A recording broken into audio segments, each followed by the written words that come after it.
Բարև ձեզ Տիկին Մելիքյան, շնորհակալ ենք, որ եկաք տաղավար։ Մենք կուզենք, այսպես ասենք, ականատեսի աչքով ձեր ներկայությամբ ինչ տեղի ունեցավ անցած շաբաթ Երևանի քաղաքապետարանում։ Նախ ձեր խոսքը կլսենք եւ հիմա մենք ընթացքում կադրեր կդնենք այդ խայտարակությունից։ Մենք տեսանք նաեւ, որ Մայր Հայաստանից Սարգիս Տեր-Եսայանի դեմքը ամբողջությամբ վնասվել է, տուժող է ճանաչվել նաեւ այդ ծեսկրտուքի հետևանքով։ Խնդրեմ, ինչ տեղի ունեցավ քաղաքապետարանում։ Անկեղծ ասած, այդ քաղաքապետարանում տեղի ունեցածը այդպես եզակի բան չի ու պատահական բան չի, մենք ուրիշ տեղերում էլ ենք տեսնում այլ երկրների խորհրդարաներում, սակայն այստեղ կա մի այսպես օրիգինալություն, առանձնահատկություն, եթե օրինակ մեր հարևան Վրաստանում հիմնականում ագրեսիան դրսևորում է ընդդիմությունը եւ ագրեսիվ պահվածքը ընդդիմության կողմն է, այս պարագայում հենց առանձնահատկությունն այն է, որ ագրեսիա դրսևորում է իշխանությունը։ Եվ սա պատահական չէ, որովհետև իրենք շատ լավ գիտեն, որ արդեն որերորդ անգամ գոնե Երևանում, հատկապես Երևանում, ընդդիմությունը հաղթել է եւ իշխանությունը չունի իր անհրաժեշտ ստացած ձայները, չունի վստահությունը ժողովրդի կողմից, եւ սա է, որ այսպես ծայրահեղ, այսպես հիստերիայի մեջ է գցում իշխող ուժին եւ իրենք դիմում են այսպիսի մեթոդների։ Իրենք նաև չունեն, ասենք, քաղաքական խոսույթ, չունեն համապատասխան մակարդակ, ներքին կուլտուրա, որպեսզի կարողանան, ասենք, ընդդիմության թեկուզ, ասենք, արձագանքներին մարդավարի, ասենք, եթե ունեն փաստարկներ, փաստարկված պատասխանեն։ Փաստորեն դա էլ չունեն։ Դա էլ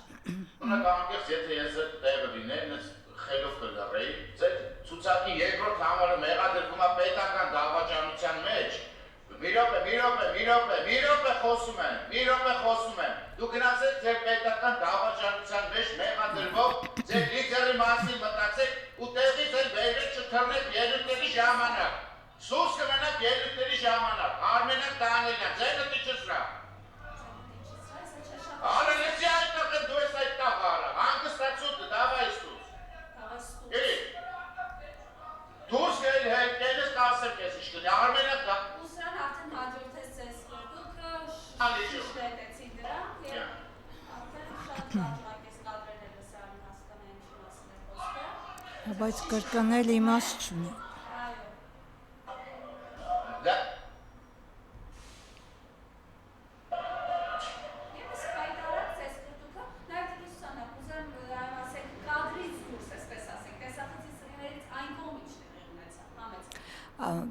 Ես ավելի մանրամասն քան այսպես նկարված է, ես չեմ կարող շատ ավելի բան ասել, բայց հենց այս խոսույթը խոսում էին մասին, որ այստեղ մարդիկ են, ովքեր քաղաքականության հետ որևէ առնչություն չունեն, ովքեր չգիտեն, որ իրենք այնուամենայնիվ դե յուրե իշխող են եւ կոնկրետ վարողը ընդամենը վարող է, նա որևէ բանով ավել չէ դահլիճում նստած падգամավորներից, քաղաքացիների ձայները ստացած падգամավորներից եւ իրենք շատ բնական է, ես ձեզ ասացի, իրենք չունեն փաստարկներ, իրենք գիտեք ամենաշատը ինչի հետևանք է սա, որովհետեւ այս վերջի վերանորոգումից հետո դահլիճի իրենք փորձեցին ընդդիմության ձայնը լռեցնելու համար այդ խոսափողները անջատեցին եւ իրենք են միայն միացնում իրենց ցանկացած ժամանակ, եթե իրենց դա ձեռնտու է եւ ստացվում է, որ այս մակարդակի ցածր մակարդակի դեպ ասեմ համեմատելի է իրենց այսպես ճակերտավոր քաղաքական խոսույթը համեմատելի է ավելի շատ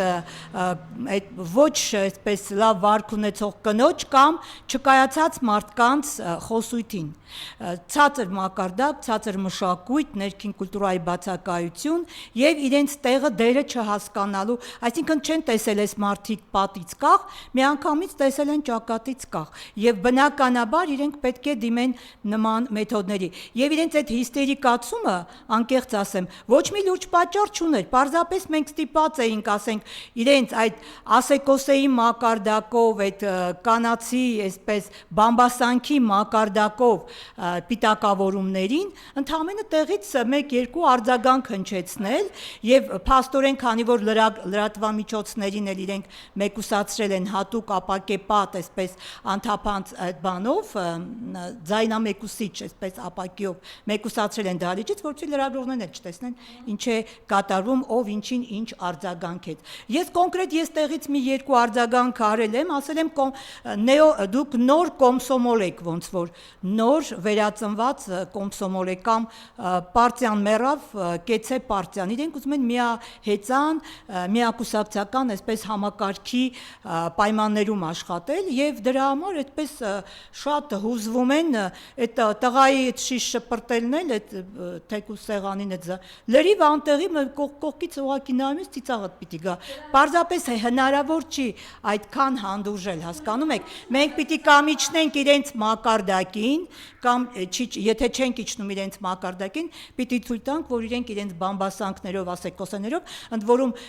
ինչն է ավելի շատ անհանդուրժելին որ խոսում են միավորների մասին անհատների մասին խոսում են նրանք ովքեր զրո են եւ որպես քաղաքացի զրո են եւ որպես մարդ արժեքային որոշակի արժեքներ կրող զրո են որպես քաղաքական գործիչ իրենք զրոների գումար են որը երբեք միավոր չի դառնում իսկ իրենք խոսում են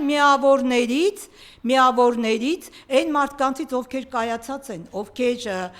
անցած ճանապարհ ունեն ովքեր վաստակ ունեն ովքեր արժեհամակարգով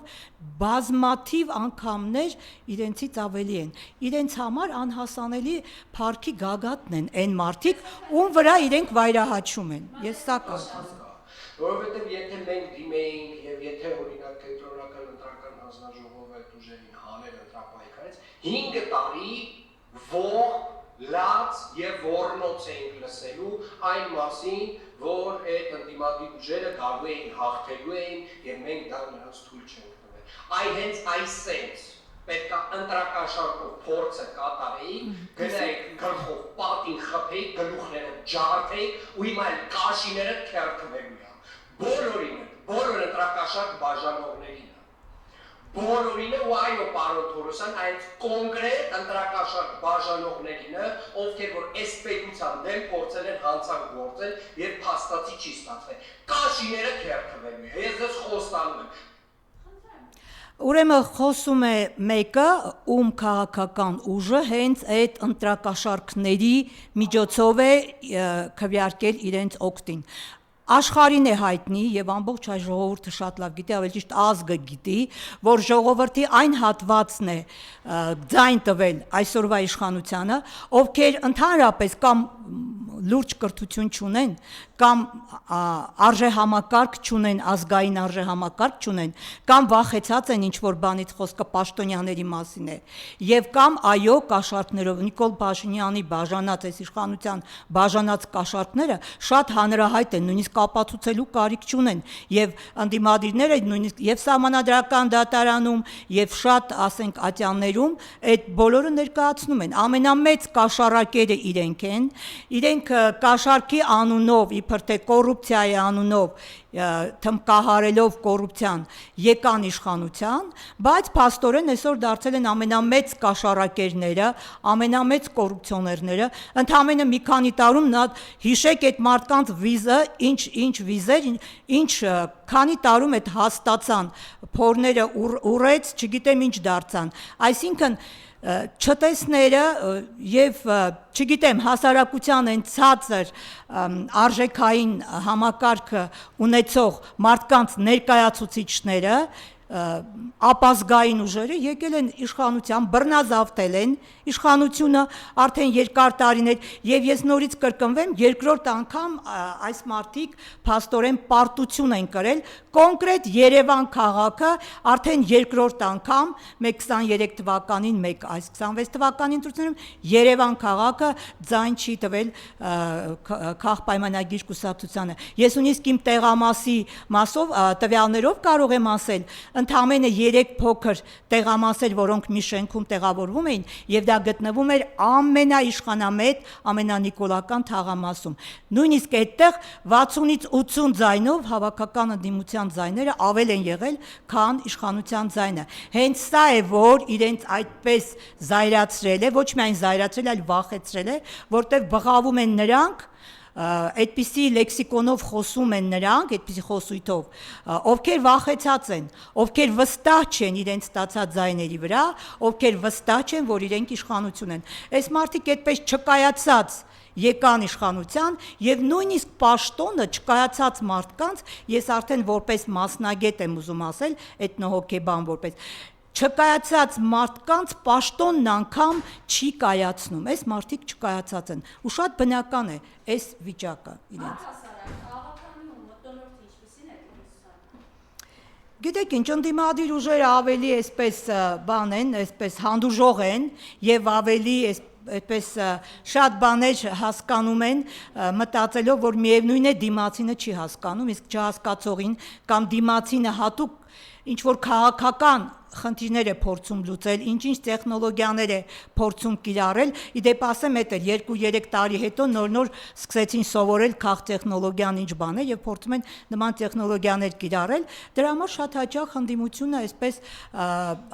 այնուամենայնիվ հաշվի առնելով, որ կարևորը քաղաքացու շահն է եւ քաղաքացու խնդիրները բարձրաձայնելը, ես ասում եմ, այն պարագայում եւ օրակարգային, այսպես կանոնակարգով, օրակարգերի հետ կապված կանոնակարգերով եւ տարբեր այսպես միջամտություններով խոչընդոտվում է ընդդիմության աշխատանքը, այնուամենայնիվ ընդդիմությունը կարողանում է իրենց ցավոտ տեղերին դիպչել, բոլոր կարևորագույն հարցերը բարձրաձայնել, քաղաքացիներին ակտիվացնել եւ հենց այո ընդդիմության ստացած ձայներն է, որ այս իշխանություններին այսպես զայրացրել է։ Ես սա կարող եմ ասել։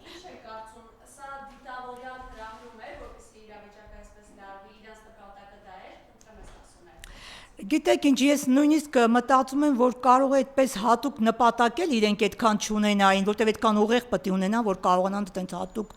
բաներ մշակել, բայց իրենք արդեն սովորեն ֆաս հրահանգով անմիջապես տվյալ պահին այդպես ոհմակային տրամաբանության մեջ եւ իրենց ելույթների շարքը, եւ իրենց այդ հարցակումների շարքը, այսպես անեն։ Դե հետո իրենք այդ մշակույթի կրողն են, այնտեղ ասում եմ մարդիկ կան, որոնք փողոցից ուղակի եկել են այդտեղ եւ եթե այդ մարդը այդ մշակույթի կրողն է, դրա դեմ ոչինչ չես կարող անել։ Ուզում եմ ասել, եթե նույնիսկ հատուկ այսպես պլանավորածել չլիներ, միևնույն է իրենք առիթը բաց չեն թողնում, որտեղ փաստարկ չունեն։ Իրենք ոչ մի լուրջ գործ այս քաղաքում, այս երկրում չեն կարողացել անեն, ոչ մի խնդիր չեն լուծել։ Դրա համար էլ իրենք բնականաբար պետք է դիմեն այսպես այլ մեթոդների։ Տիկին Մելիքյան, նաև կա այսպիսի տեսակետ, որ իրենք այսպիսի բառապաշարով, այս հարցակումներով ուզում են վախեցնել նախ ավականիում ձեզ, հետո նաև սա կոնկրետ ազդակ է, տեսեք ձեզ հետ ինչ ենք անելու, տեսեք ձեզ ծեծելու ենք, այսպես ենք խոսելու, առաջիկա ազգային ժողով գնացող նաև ուժերի դեմ, խնդրեմ։ Ես նորից կրկնվեմ, ես չեմ կարծում, թե իրենք ընդունակ են այդպիսի հեռահար, տակտիկական կամ չգիտեմ բան ռազմավարական այսպիսի խնդիրներ դնել ու լուծել։ Ոչ, իրենց կարող է իրենց թվում է, իրենց կարճ խելքով թվում է, թե ինչ-որ մեկին կարող է վախեցնեն, բայց ես կարծում եմ իրենք ավելի շատ վախեցած են այս պարագայում, որովհետև, տեսեք, ընդհանրապես ես ձեզ մի փաստ ասեմ, իրենք մեկ հոգու վրա էին հարձակվել, մեկ հոգու, եւ այդ մեկ հոգին բացի են, որ եւ իրենց այդ կռիվն էլ ամոթել է ասել, դա տղամարդու կռիվ չէր, էլի տղայական կռիվ չէր, դա ավելի շատ կանացի ինչ որ ճանգրտոցներ, ինչ որ բաներ։ Տերեսյանը պարզապես փորձել է, ասենք, միջամտել ինչ որ մարդկանց հեռացնել եւ այլն, եւ պատահական հարվածներ նաեւ իրեն են կպել եւ այս պատահական հարված իրենք իրար էին խփում, այնպես չի որ մենակ ասենք ընդդիմության ես չգիտեմ քանի հոգու են խփել, բացի Տերեսյանից, որևէ մեկը որևէ վնասվածք տենց լուրջ չի ստացել, որովհետեւ չէ, այստեղ ես ուրիշ բան ասեմ ձեզ։ Սա այս վարքագիծը շատ նման է թրքական վարքագծին, ասեմ ձեզ, եվրոթուրքական։ Իմիջիալոց ցավոք սրտի ես արձանագրում եմ այսօր մի փաստ, որ եւ թուրքական քաղաքակրթությունը այսօր դոմինանտ է դարձել Եվրոպայում։ Այդ քցելը, փաստի առաջ կանգնեցնելը, թիկունքից խփելը, 10 հոգով փորձել ինչ որ հարվածելս, այդ հարվածների կեսը երևի ոչ կպելա, կամ էլ եթե կպելա, շոշափել է եղել ուրիշ ոչ մի բան, հասկանում եք։ Արտակուստ, բայց իրենք միայն ոհմակով կարող են հարձակվել։ Իրենցից մի հոգին չի կարող մի հոգու դեմ գնա ու ասի կամ ինչ ես ասում կամ սխալ ես ասում, պարզաբանի։ Մեկը մեկին չի կարող մոտենալ, իրենք ոհմակով են մոտենում եւ հենց սա է ցավալին եւ սա է որ թրքական վարքագիծ է։ Եվ ամենակարևորը որ իրենց բոլոր մեղքերը, սեփական մեղքերը ուրիշի գրպանը գցելը, չնկատելը սեփական թերությունները, սխալները կամ քննադատությունը չընկալելը, չընդունելը, իրենք չեն ընդունում, որտեվ իրենք իշխանություն չեն։ Իրենք չունեն իշխանություն ունեցողի վարքագիծ, իրենք ունեն վստահություն չունեցողի վարքագիծ, իրենք չկայացած մարդիկ են։ Ես սա կարող եմ ասել, դա ուրիշ բանի մասին չի խոսում։ Իսկ ընդդիմությունը, այդ ընդդիմությունը չի, որ որևէ մեկից վախենա, հակառակը, հենց մեր տղան մի հոգի էր, իրենք 10 հոգի էին հարձակված, եւ մեր տղայի վրա բացի չանկրտոսներից ուրիշ բան չկար։ Սարգիսը պարզապես կողքից այսպես փորձեց այսպես ինչ որ ձևով աջակցել բան ու պատահական հարվածներ կպան, որտեվ Սարգիս իրենք իրար էին հարվածում, նույնիսկ իրենք իրար էին հարվածում, այնտեղ մեկը կար, ես չգիտեմ, այդ սպորտսմեն էր, ինչ էր, չգիտեմ, ես դա լսեցի կողքից, որտեվ ես ինքս փորձեցի միջամտեմ, որ գոնե տղամարդիկ որոշները հետ կանգնեն 10 հոգով մեկի վրա, դա ինչ նոր բան է։ Եվ այդ տղան զայրացած ինչ որ իրենց վրա, իրենցից էր, չիմացա ով էր, ասում ես ծեծել սովորեցնող եմ ասում, ես ծեծել ու ինձ խփեն, բայց թե ով էր խփել, ինչ էր խփել, ոնց էր խփել, ինքն էլ երևի թե չգիտեր կամ երևի գիտեր ով էր, երևի իրանցից էր։ Մի խոսքով ուզում ասեմ, այստեղ ավելի շուտ նույնիսկ իրանք իրար դեմ էին կռվում, քան թե մեր դեմ։ Այս փուլում այսպես հարձակվում էր Անդրանիկ Թևանյանի վրա։ Ես ձեզ ասեմ, ես ձեզ քիչ առաջ ասեցի զերոները միավորներին փորձում են արժեզրկել։ Անդրանիկ Թևանյանի մեջ տեսնում են ուժ, տեսնում են հեղինակություն, տեսնում են, որ Անդրանիկ Թևանյանը այո, Բարգավաճ Հայաստանի հետ միավորվելով այդպես շատ, այսպես հզոր ուժ կարող է դառնալ ընդդիմադիր եւ չկոտրվող ուժ եւ գաղափարական ուժ եւ բնականաբար պետք է դրանք ամենաշատը ում անունը որ տալիս են, ում հասցեին որ բամբասանքներ տարածում են, նշանակում է նա ամենաուժեղն է, նա ամենահզորն է եւ իրենք վախենում են, իրենք են վախեցած, իրենք շատ թույլ են եւ միշտ էլ այսպես է թույլն է նախահարցակ լինում, թույլն է խմբով հարձակվում, թույլն է ուրեմն ցածր խոսույթով ներկայանում հանրությանը։ Միայն այդպես։ Իրենց ուզում են բան անել, էլի, վախից հանեն, էլի, ոնց են ասում, դա չգիտեմ, այո։ Եվ քաղաքային խնդիրները, հայ առաջ կանգնեցրել են, օրինակ մեկը դուք այսօր շատ դժվարությամբ եք հասել մեր այս եթերին, ամբողջությամբ քաղաքը կոլապսի մեջ է, մենք տեսնում ենք 2-3 ամսով կամուրջ են սարքում, խնդրեմ ինչ քաղաքային խնդիրներ կառուցեցնել։ Ես ասեմ ձեզ, ես արդեն 2.5 տարի ավականու անդամ եմ եւ այս 2.5 տարվա մեջ ես հասկացա, որ այս քաղաքական ուժը ի վիճակի չի որևէ կոնկրետ խնդիր լուծել։ Իրենք կարող են չեղած տեղից առաջացնել խնդիրներ, իրենք կարող են խնդիր այնքան կուտակել, չլուծել, մինչև որ դառնա դա հիմնախնդիր, հիմնահարթ, հիմնախնդիրներն էլ մտցնել սատանայական շրջապտույտի մեջ։ Այս մարդիկ ի վիճակի չեն, այս մարդիկ կարող չեն, այս մարդիկ չունեն ճկունություն, իրենք կտրված են քաղաքացուց, կտրված են իրականությունից, իրենք այսպես կամպյուտերի առաջ նստած երևի, համակարգչի առաջ եւ այդ ավտոմատ տեխնոլոգիաներով, այդ սարքերով եւ այլն դրանց միջի ինֆորմացիայով իրենք փորձում են ինչ-որ բան կառավարել։ Հենց տրանսպորտի կառավարման այս պահը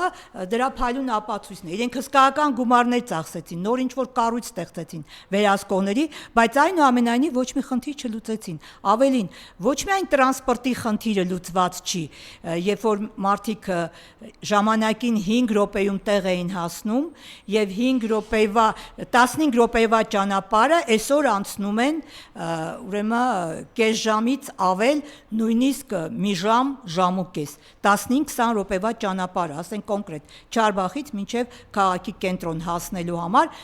բավական չի, որ դու մի քանի տրանսպորտ ես արդեն փոխում, մի տրանսպորտով այսօր ես օրինակ ավտոբուսից իջել եմ, նստել եմ մետրո, հետո մետրոից հետո էլ տաքսի եմ նստել, որ Չարբախից հասնեմ այստեղ, բայց սա ընդամենը 15-20 րոպեվա ճանապարհ էր ժամանակին այդ այսպես կոչված գազելներով։ Հասկանում եք, ամեն հարցում են այսպես, ժամերով սպասում են։ Մարդու համար առողջությունն է կյանքից հետո ամենակարևոր արժեքը, եւ ժամանակը, ոսկի ժամանակը։ Այս մարդիկ եւ առողջությունն են փչացնում։ Ես խղճում եմ մեր վարորդներին, որ ամեն օր այդ ճանապարհների մեջ են։ Խղճում եմ այն մարդկանց, ովքեր ամենօրյա ժամը 9-ին տրանսպորտով աշխատանքի պետք է հասնեն։ Սա ուղղակի անհնար բան է, եւ այսքան մարդկանց նյարդայնացնել, առողջությունը քայքայել, այսքան հիվանդանոցները ծանրաբերել, սա սպիտակ ցեղասպանություն է։ Ես այդպես եմ գնահատում այս օրերը, թե ոնց են պատմության մեջ մնալու, ինչպիսի զուլումի տարիներ, ես չգիտեմ։ Իսկ քաղաքային հիմնախնդիրները լիքը սկսած այս երթևեկության կարգավորումից, այնուհետև գալիս է այդ ասֆալտապատման խնդիրը, այդ փոսերի խնդիրը, որ բնությունը ցույց տվեց արդեն իրենց արած ասֆալտի մակարդակը, բազմաբնակարան շենքերի խնդիրները, ենթակառուցվածքների խնդիրները, այդ կոյուղագծերի վերանորոգման եւ ջրատարերի խնդիրը, մանկապարտեզների խնդիրը, ապաստարանների խնդիրը։ Մենք այս խնդիրները, որոնք հիմնահարց են իրենք հիմնահարց են դարձել այս բոլոր հարցերը։ Սրանք բազմիցս բարձրաձայնել են եւ ոչ միայն բարձրաձայնել են, այլև մենք նույնիսկ ցույց ենք տվել, թե ինչ ճանապարհներով կարելի է լուծումները բերել։ Ես այստեղ բավական փաստաթղթեր եմ բերել, թե ամեն հարցով քանի անգամ եմ դիմել, միջնորդել, բարձրաձայնում ես 1, միջնորդում ես գրավոր 2, եւ էլի պատասխանները գալիս են ստանդարտ, ոնց որ ինչ որ տեղից արտագրած ինչ որ բան, որ կուսումնասիրենք, կընդգրկենք, կուսումնասիրենք, լուծում կգտնենք բան։ Եվ այսպես տարիներով մարդկանց հարցերը մնում են ոչ միայն համայնքային ընդհանուր հիմնահարցերը, այլ նաև առանձին քաղաքացիների հարցերը։ Ես մի քաղաքացու օրինակ կարող եմ բերել, փաստորեն, մարդը 2009 թվականին վաճառել է իր մեքենան, քաղաքացի է Երևան։ Ընդ որում ասեմ, որ իրենց աջակիցներից է։ Էս էլ մի զավեշտ է, էլի մենք ընդդիմություն ենք, ու մենք ջանքեր ենք թափում, որպեսզի իշխանության աջակից մեկի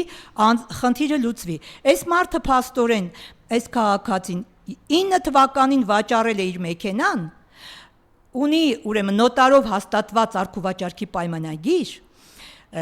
իր այդ մեքենայի վրա գրել են գույքահարկ 13 թվից մինչև 23 թվականը, հետնել տուգանքներ եւ 800,000-ի չափ 790,000 այսպես 800,000-ի չափ այս մարդու քարտից այս հունվար, փետրվար, մարտ ամիսներին հանել են այդ գումարը առանց որևէ բանի, եւ ոստիկանությունում է հստակ, որ այդ մեքենան այդ քաղաքացուն չի պատկանում, որովհետև նա ով գնել է, նա նույնիսկ ինչ որ վթարի է պատճառ եղել եւ պատիժ է կրել, այսինքն պատասխանատվության է ենթարկվել այդ մարդը, այսինքն հստակ է թե մեքենան ումն է, բայց այս մարդու այս քաղաքացու վրա մինչև այսօր գույքահարկը գրվում է եւ այդպես էլ գումարները վերցել են, վերադարձնելու մասին չեն էլ մտածում, ասեմ նաև, որ քաղաքացին նաև զոհվածի ընտանիքի անդամ է, եւ մարդուն ասում են սպասեք, այս մի տարիներ սպասեք, այդ բոլոր գումարները վերցել են զոհ, սպասեք, որ այս տարվա գումարն էլ որպես արտոնություն, որպես զոհվածի ընտանիք դուք արտոնություն ունեք, այս տարվա այդ գույքահարկի գումարն էլ այդ մեքենայի, որ դրա տակ իբր դուրս գա, որ նոր մենք կարողանանք ձեր մեքենայի այդ բանը խոտանենք այդ համարներ, այսինքն ինչքան պիտի ավտոմատ համակարգերից տեխնիկական պատճառներով կախված լինի մարդը եւ իր հաջողությունը, իր առողջությունը, իր կենցաղ, իր ամեն ինչը։ Այսինքն մարդու կյանքը իրանց համար զրոյա, այդ մարդու առողջությունը զրոյա, այդ մարդու գումարներ այսպես յուրացրել են եւ իմիջիալոց այս ավականու վերջին իստի վերջի հարցու պատասխանին ես ուզում եի նույնիսկ այդ հարցը բարձրացնեմ, լավ ինչպես եք պատրաստվում այդ մարդկանց, ընդ որում իրավաբանական վարչության պետը ինչ է ասում է դա միակ հարցը չէ, այդպիսի հարցեր շատ կան, մենք որ որոշել ենք, որ մի ընդհանուր առաջարկ ներկայացնենք քաղաքապետին ընդհանուր լուծումով։ Ես էլ ասեցի, խնդրում եմ շատ արագացրեք այդ ձեր առաջարկը, որտեղ մարդիկ չեն կարող այսպես տարիներով չունեցած գույքի համար վճարել։ Եվ պատկերացեք, դա երբ էր մարտ-ապրիլն էր, որ ես հանդիպել էի վարչության պետի հետ։ Մինչև այսօր ոչ մի փոփոխություն, եւ ուզում եի այդ հարցը նորից բարձրաձայնել, ասել ո՞նց եք վերադարձնելու այդ մարդկանց գումարները։ Ի վերջո որտեղ եք կանգնեցնելու այդ գույքահարկի բռնագանձման այդ process-ը։ Այս մարդիկ ոչ մի հարց չեն կարող լուծել։ Բացարձակապես ի վիճակի չեն։ Եվ հենց դա էլ այդ կուտակված խնդիրներն էլ մի կողմից, փաստորեն իրենք փաստացի իրենց անելիքը չունեն, չգիտեն ինչ անեն եւ ստիպված են, ասենք, իրենց կարճ խելքով իբր քաղաքական այսպես խոսույթի մեջ մտնեն, բայց քանի որ այդ մակարդակն էլ չունեն, իրենք անցնում են ասեկոսների մակարդակով պիտակավորելու եւ այսպես բամբասանքներին տեղ տալու, հասարակությանը մանիպուլացնելու, ընդհանրապես սա է մնացել։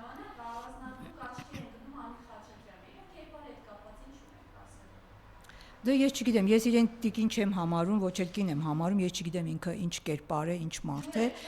Այո, բոլորովին Աննան մեր շատ իմիջիալոց շատ զուսպ, շատ մակարդակով աղջիկ է եւ երբեք որևէ ավելորդ կամ բառ կամ ինչ որ բան իր հանդեպ համենայն դեպս ընդհանրապես չի, ասենք, երբևէ դրսևորել։ Երևի ինչ որ մի բան ասել է անցնելուց, Աննան էլ ինչ որ պատասխան է տվել, նա էլ այսպես վերցրել է տեղ ջուրը շփալա երեսին։ Ես իհարկե նա ապտակը ստացավ Աննայի կողմից, այդ լավ էր։ Մենք ինչքան փորձեցինք հասնենք Աննայի, բայց ապտակը ստացավ, բայց դա շատ տգեղ է, դա կին չի, ես չգիտեմ ինքը ինչ կերպար է։ Համենայն դեպս դա ինքը հենց մի քանիսից մեկն է, մի քիչ մի քանիսը քիչ է, մի քիչ ավելի շատ է, ովքեր այո փողոցից եկել են ավականունից եւ չգիտեն իրենք որտեղ են գտնվում։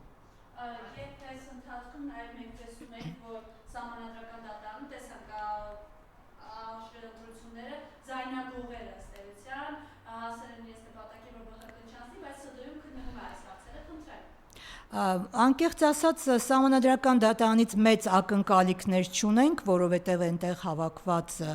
այսպես բարձր ատյանի անդամները այդքան էլ վստահելի չեն այսօր մեր հասարակության կողմից, բայց այնուամենայնիվ իրացնելու համար բոլոր իրավական ճանապարհները հենց մեր ընդդիմությունը այնուամենայնիվ ուրիշ երկրներում իշխանություններն են փորձում օրենքի սահմաններում տեղավորվել չանցնել։ Մեր երկրում հակառակը ընդդիմությունն է մեր պետության հեղինակությունը, մեր պետության օրենքները, սահմանադրությունը հիմնական պահպանողը եւ աշխատում է այդ սահմանադրական օրինական բոլոր ճանապարհները անցնել եւ այդ ճանապարհներից հետո նոր մտածել թե այս մակարդակի օրինախախտների դեմ, սահմանախախտների դեմ ինչպես կարելի է պայքարել։ Այնքան ակնհայտ են եղել այդ ապօրինությունները, հատկապես ԲՀԿ-ի չանցնելը, այդ սարքելը, դա ուղղակի նույնիսկ Սահմանադրական դատարանում երևում է այդ պատասխանողների ողորմելիությունը։ Հստակ երևում է ժողովուրդը ամեն ինչ տեսնում է։ Այո, իսկապես ժողովուրդը իրենց չի ընտրել, իրենք դա շատ լավ գիտեն եւ ավելի լավ նույնիսկ քան մենք, որովհետեւ մենք իրենց ապօրինությունների չափը ինչքան էլ չափելի լինի, մենք այնուամենայնիվ լրիվ չգիտենք, իսկ իրենք շատ լավ գիտեն ինչ են արել, դրա համար էլ իրենք ավելի լավ գիտեն եւ ցայտնոտիկ վիճակում են եւ այսպիսի վարքագիծ են դրսեւորում։